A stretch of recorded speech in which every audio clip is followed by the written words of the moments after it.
The Brothers of Liberty, here to remind you what true freedom is. Hello, and welcome to another edition of the Brothers of Liberty with the older brother Kelton here. Today we'll be talking about an issue that's actually happening in South Carolina. I mean, it's happening in other areas all over the nation, but this one's geared more south towards South Carolina and South Carolina residents. But like I said, just because of that, don't turn off the video because it'll give you important information what to do in your area as well. But there was an article I came across last week saying that parents are asking Governor McMasters for a South Carolina investigation of Richland County School District 1. And parents have called for a state investigation to investigate waste, fraud, abuse of power, and the HR department of the county, of the school district county. Now, the governor's already requested the Inspector General of the South Carolina to investigate Richland County School District 2 for a lot of the same reasons. So now parents are calling for him to do the same thing to District 1. And the link will be in there for the news article. And also, change.org actually has a petition that was started by the parents. I don't know if there's any paper petitions, but I know there's an online petition, which will be in the link as well. It has 822 petitions already.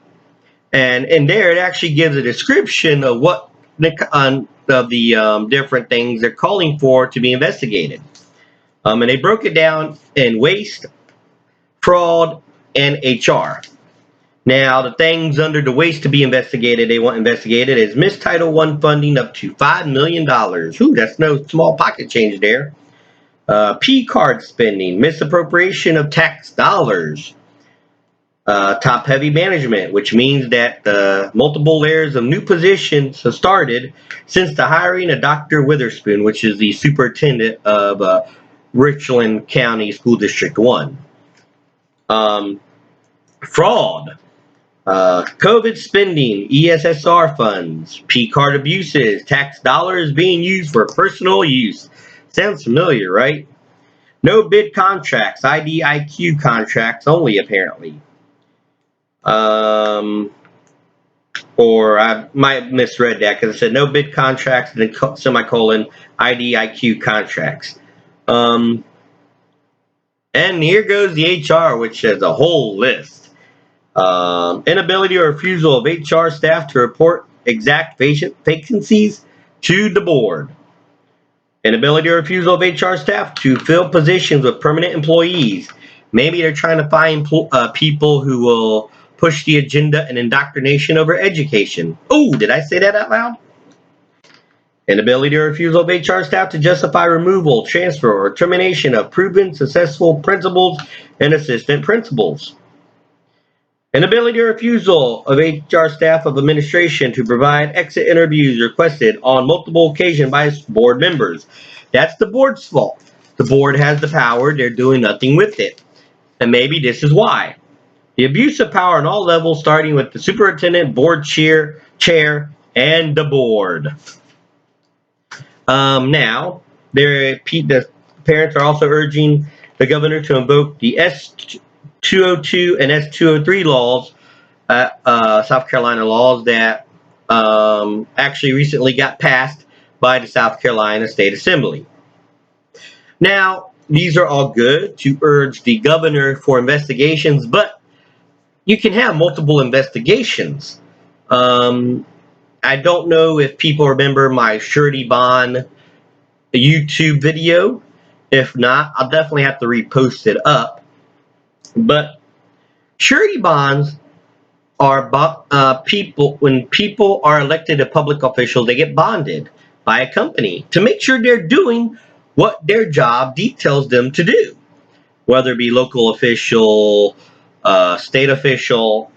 That's what the bonds do. Those goes for school board members as well. They are bonded. And you could take a surety bond claim against members for not doing their job. And the company itself will investigate the members. And when they investigate the members,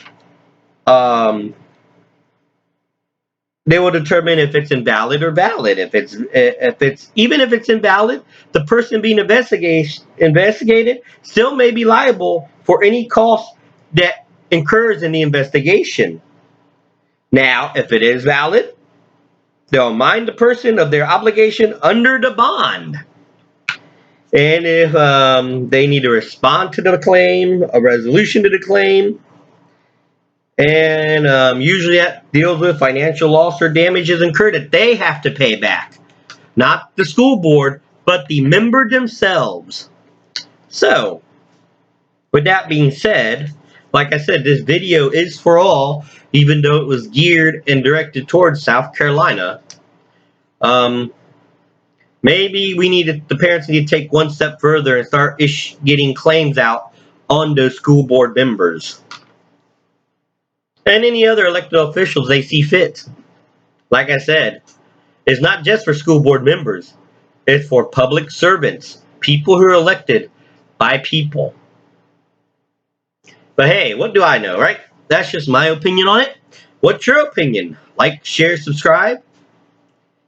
Any comments, feel free to put in the comments. And as always, if you have a topic you want us to discuss, put that in the comments. Email it to us, brothersofliberty76@gmail.com. And once again, this is the older brother of liberty reminding you what true freedom is and ought to be.